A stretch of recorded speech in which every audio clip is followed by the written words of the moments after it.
Hello everyone and welcome back to the good stuff. We are continuing the 1858 match between Paul Charles Morphy and Daniel Harvitz, but in order to continue the match we must first abandon it and go to our simultaneous exhibition, a blindfold simultaneous exhibition against 8 different opponents. And even though Morphy and Harvitz agreed that if Harvitz takes that one break that he can no longer take any breaks aside from Sundays, Harvitz disregarded that, and as soon as he lost the next game after his break, he again took a break. But for Harvitz, a break meant that he will continue as soon as he feels like it, and he didn't really respect their agreement. But he still continued playing chess against pretty much everyone for a coin or two. So as we are going to return to the match, Morphy is now leading the match. We must now go to the simultaneous blindfold exhibition, and here Morphy's opponent in the first game, not the first game, all of them were played simultaneously. All of the games started at around 12:30 in the afternoon, but this is the game that ended the first, so I decided to show this one first. And his opponent here is a gentleman known only as Potier, and some sources say Potier, some say something else, so I don't really know what is the name of his opponent or what was it, but if any of you have any information regarding this gentleman, do share, and I will of course highlight it so everyone else can see. But I think to this day it is still unknown who this gentleman was, even though the other players of the simultaneous exhibition are well known. But I think they were pretty much only members of the Versailles Chess Club, so I don't know. We'll get to that. So like I said, all the games started at around 12:30 p.m. maybe even 1:30, not too sure, but around that time, maybe a bit afternoon. So here Morphy with the white pieces opens with e4 as he usually does, and Morphy was he wasn't feeling all that great. He said that it was probably something to do with the water in Paris, and that he wasn't really feeling comfortable if he had to go somewhere else to the bathroom, because then players might say that he's probably reading the moves somewhere, or who knows. No one has ever attempted on the continent a blindfold simultaneous exhibition featuring 8 players. And if you guys are interested in what all of this kind of looks like, this was the setting basically. It's a drawing from the newspaper. So this is one room. There you can see Morphy with his back towards everyone else, and the actual chess players are in the other room, so they had to yell out moves for the other players in that room to see them. But these are here spectators, some members of the media, and everyone else who was curious as to what was happening here, which was quite a lot of people. But this was the general setting as they've printed it in the newspapers. So after Morphy's e4, Potier goes for e5. We have knight to f3 and now knight to f6, going for the Petrov defense, and Morphy immediately sacrifices a pawn with bishop to c4, also known as the Urushev gambit. We have knight captures on e4, Potier accepts, and now knight to c3. Morphy now offers another trade on c3, and this one is a bit more dangerous to accept. So here black goes back, knight to f6. Just to give you an example of how dangerous this is, for example, if black captures, white captures, this is one of those cases where you do not capture towards the center, but rather away from the center to open up all of the pieces. Now the bishop, the queen, everything can come into the game. And already black has a very real possibility of blundering the game. Here, best move for black is f6, and this is solid for black. But if black isn't careful, black might play something like d6, and already trouble is coming. Knight g5, attacking the f7 pawn, and there's no good way to defend it. You have to defend it with something like bishop to e6, but then we just capture that, captures, and then queen to f3, threatening checkmate. Also queen captures on b7 might be an idea in some lines, and black is without a good move here. The knight is nicely defended here, so that's out of the question. And if you play something like bishop e7, ready to hide your king here, just queen f7 check, king here, queen captures with check, king here, and something like h4, and we get this very nice position where Black is basically without a move. If you try something like queen d7 to trade queens off, let's say queen f7 check, king d8, now you even capture here, and after the rook moves, you're even gonna capture here, and it's now a completely winning position for white. You have two connected pass pawns here. You can just push one of them, easy win. Just to illustrate how dangerous a position can get very quickly. So here, Potier decided to go back. He's not even though we don't know who he is, he knows his chess. So here, knight to f6. And here we just have knight captures on e5. So Morphy grabs back the pawn, and now d5. Development before all. Bishop back to b3, and now bishop to e7. Potier ready to castle. We have d4 by Morphy, and now even c6, strengthening the center a bit. We have castles by Morphy, and now knight b to d7, putting pressure on Morphy's knight here, and Morphy immediately defends it with f4. So that's a very solid move. Now, of course, if you capture, white just gets excellent presence in the center here, kicks away a very important defender, and then it's not going to be easy for black to defend. So here, there is one game from, I think, 1996 where castles was played, but here in this game, Potier went knight to b6, and it is only now as of move 9 that this position has never been reached again. So Morphy continues developing pieces. We have queen to f3, and now h5. Here Potier wants to play bishop to g4. Now the h-pawn will also help with that. And Morphy stops this by playing f5. And this is just a beautiful move. This is a beautiful move that completely hems in black's bishop. And it's, well, now it's a question of how is black to continue developing pieces. So here, queen to c7. And Morphy just goes bishop to f4, now threatening some very nasty discoveries, like maybe knight g6, attacking the rook and the queen.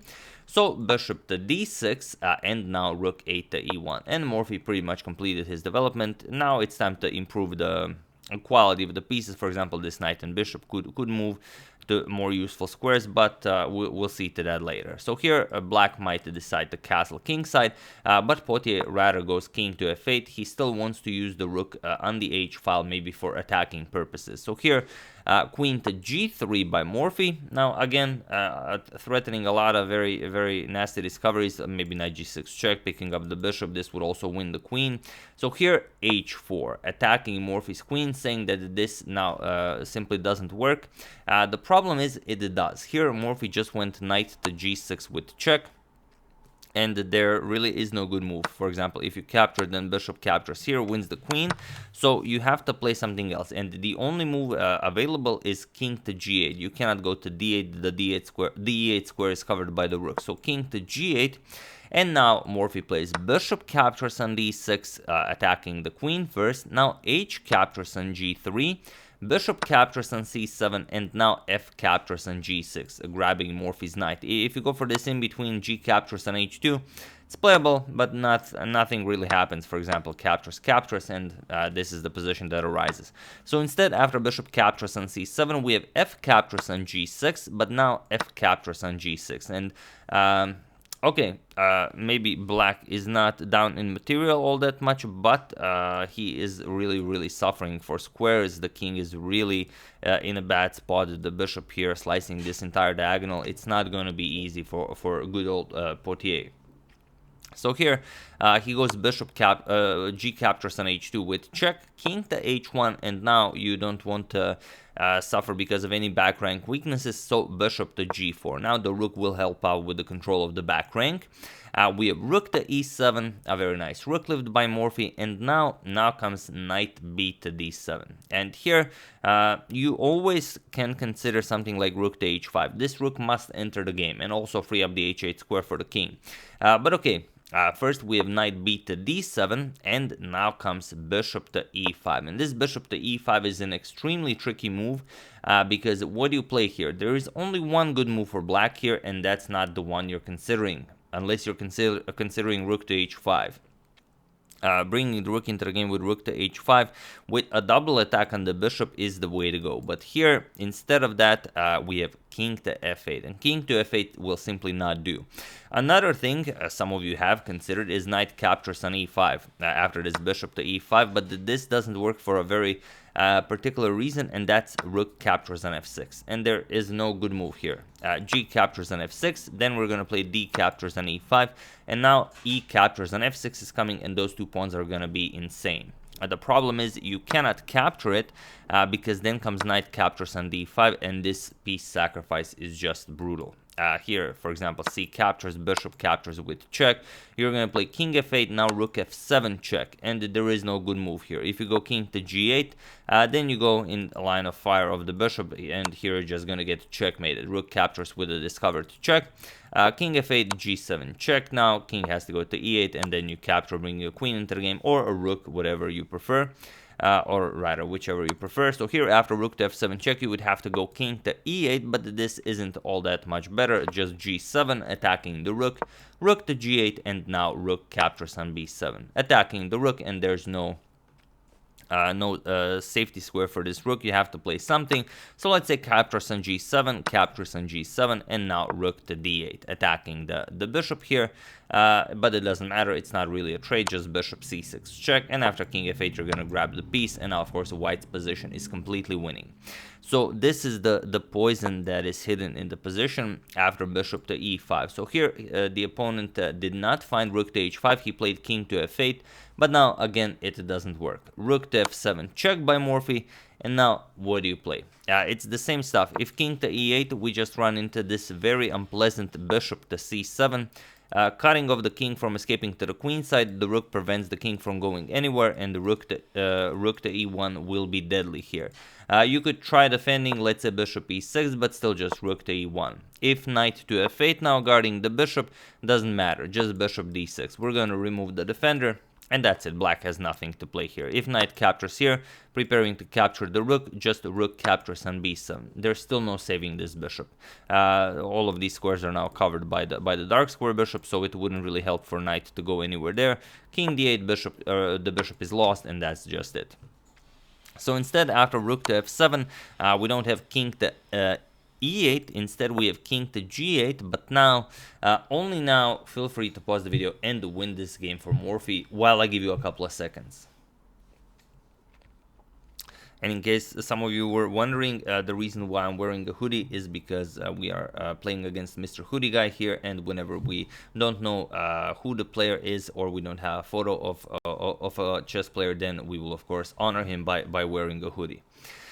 So for those of you who were able to do it, congratulations on finding the crushing knight captures on d5. And for those of you who just want to enjoy the show, this is what was played. And we're not just going to play knight to d5. We're also going to mention what our good friend Lowenthal said about this move, because as you all know, Lowenthal was following all of the games that Morphy played because he's such a powerful opponent.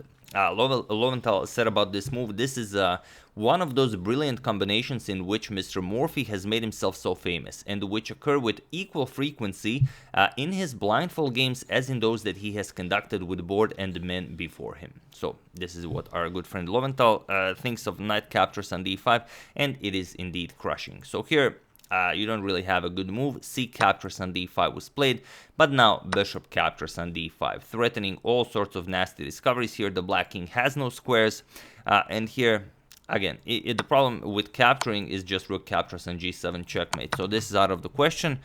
Knight to b6 was played, attacking the bishop now one more time, but here Morphy just retreated with bishop to b3, and it was in this position that Potier resigned the game, and a wonderful victory for Paul Charles Morphy. And this is well, everyone's favorite kind of victory. You win by retreating. Someone attacks your piece, you retreated, and your opponent resigns. It's just amazing stuff.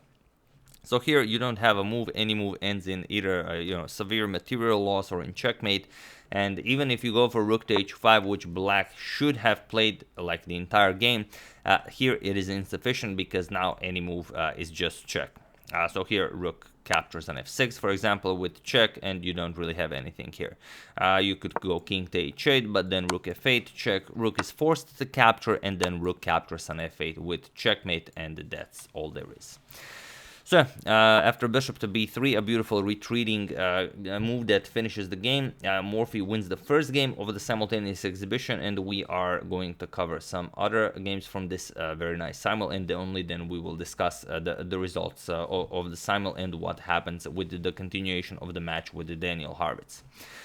That's the game. I hope you guys enjoyed it and that are still enjoying the Paul Morphy saga. For those of you who are new to the channel or just joining in, the first link in the description below will take you to the beginning of the Morphy saga so you can enjoy everything that happened so far and follow our hero to his great victories. Hope you guys enjoyed it. I would like to thank Flavio Luis Corparios, Mr. Hoodie Guy, Alexandre Capone, Emmanuel Widmer, and Chess Heroes Kickstarter for contribution to my channel. Thank you a lot. I really appreciate it. As usual, you can check 2 of my previous videos here. Thank you all for watching, and I will see you guys with some more of the good stuff, checking up on your wonderful suggestions and whatever else happens in the chess world. So thank you all. I will see you soon, and have an excellent rest of your day.